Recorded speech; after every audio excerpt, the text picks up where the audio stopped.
문학 톡톡 서작가 인사드립니다.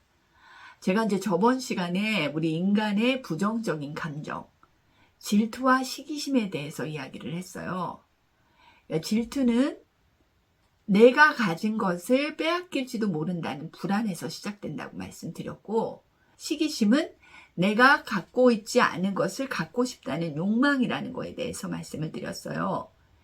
시기심은 온화한 시기심도 있다.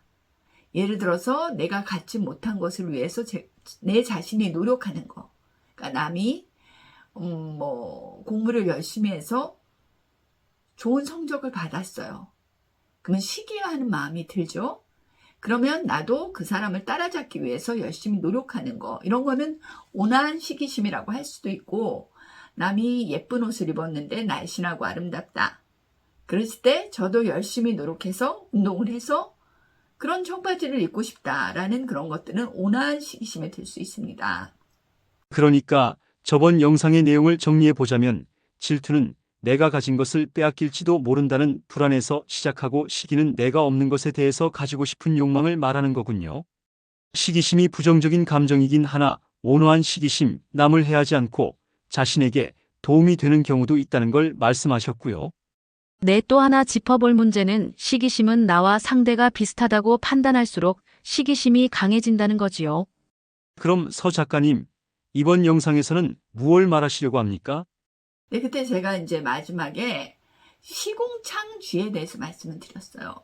그러니까 전혀 비슷하지 않거나 전혀 자신이 비슷할 수 없는 상황인데 호랑이를 질투하거나 호랑이를 시기하는를 이제 제가 말씀을 드리려고 합니다. 시궁창 쥐가 호랑이를 질투한다고요? 어떻게 그게 가능하죠? 그러니까 이게 부정적인 시기심이 선전선동으로 나타나는 경우를 말씀드리는 거죠. 제가 가진 무엇을 굉장히 시기해서 누군가 나에 대해서 음해하고 나를 쓰러뜨리기 위해서 뭔가를 꾸미는 그런 거라고 말씀을 드릴 수가 있어요. 제가 이거를 시궁창쥐와 호랑이를 예로 들겠습니다. 시궁창쥐가 호랑이를 그렇게 시기하게 되고 음모를 꾸미게 되느냐 분석을 해보겠습니다. 일단 시궁창쥐는 소시오패스의 병적인 그런 요소를 가지고 태어났어요. 이제 부모는 사기꾼입니다. 그러니까 사기꾼의 자식으로 태어났어요. 근데 이제 부모가 사기꾼이라고 해서 자식이 물론 그 사기꾼의 기질, 스킬을 배우는 건 아니지만 여기서 시작이 되죠. 보고 배운 것이 부모의 사기고 어떻게 하면 쉽게 뺏을 수 있을까를 이제 배우게 되는 거죠. 예, 그러니까 이 반사회적 인격 장애라고 해도 어렸을 때부터 교육을 하고 제재를 하면 그 인격이 더 나쁜 범죄로 나아가지 않을 수도 있다는 거죠. 어렸을 때부터 보고 배운 것이 사기고 어울리는 사람들도 그런 사람들과 어울리게 됩니다. 그럼으로써 커다란 범죄에 가담하죠. 어린 나이에. 이제 그러면서 그것을 통해서 범죄의 스킬을 배웁니다. 이제 범죄의 기술을 배웁니다. 이제 그러면서 느끼죠. 뭔가는 되고 싶은 거예요. 뭔가는. 그러니까 거기에 명예욕도 있는 거죠. 이 소시오패스 시궁창쥐는. 그래서 이제 배우는 게 어떻게 하면 내가 가지지 못한 것을 빼앗을 수 있을까를 배우게 되는 거죠. 그러면서 시궁창쥐의 형님을 정신병원에 가두고 자기의 주변을 정리하기 시작합니다. 그 다음에 자기에게 불리한 것들을 가리고 속이기 시작하는 거죠. 그러니까 어떻게 하면 내게 불리한 것들을 극복하고 그거를 통해서 내가 발전하는 걸 배우는 게 아니고 거슬리는 거는 그 즉시에서 치우는 그런 스킬을 이제 배우게 되는 겁니다. 그런데 이제 호랑이는 어렸을 때부터 이제 마음이 편안하고 너그럽죠. 일단 부모가 편안하게 아이를 낳았고 어머니가 교육자신데 그러니까 어렸을 때부터 올바르게 자랐고 또 부모가 지닌 영민함을 타고 태어난 거죠.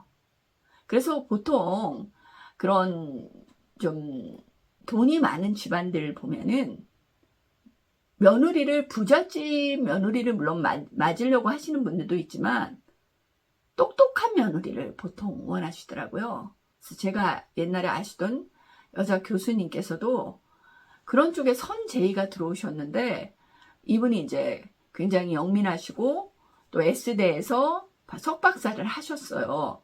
그러니까 부모 중 특히 엄마의 지능과 감성이 아이에게 전해진다고 하여 일부 부잣집에서는 똑똑한 며느리를 원하는 경우가 있다는 말씀이시군요.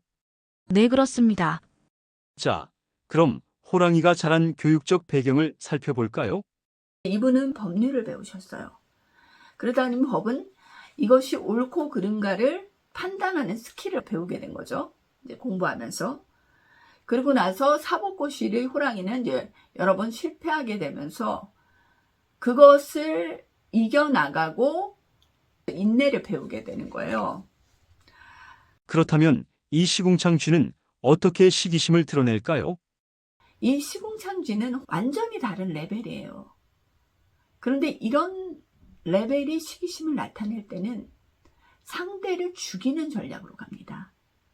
왜냐하면 너무나 비교가 되기 때문이죠. 그냥 일반적인 어떤 악담, 리플 이런 게 아니라 그 상대를 죽이기 위해서 교묘히 파기 시작합니다. 왜냐하면 자기는 그게 없으니까요. 아무리 자기가 포장을 하려고 해도 자기 속에는 그 사람이 가진 지식과 인격이 없으니까 뭔가를 만들어내기 시작합니다. 그 사람에게 가장 약점이 될 만한 것들을 만들어서 소문을 뿌리죠. 이제 예전에 아마데우스라는 영화를 본 적이 있었는데 거기에도 그 모차르트를 시기하는 궁정음악가 살리에르가 나오죠. 하지만 살리에르 자체도 굉장히 훌륭한 사람이었어요. 음악에 대해서는 천재죠. 그러니까 예전에 이순신 장군을 시기했던 선조는 그래도 그 당시에 제도권 안에서 왕이라는 허울이 있었잖아요.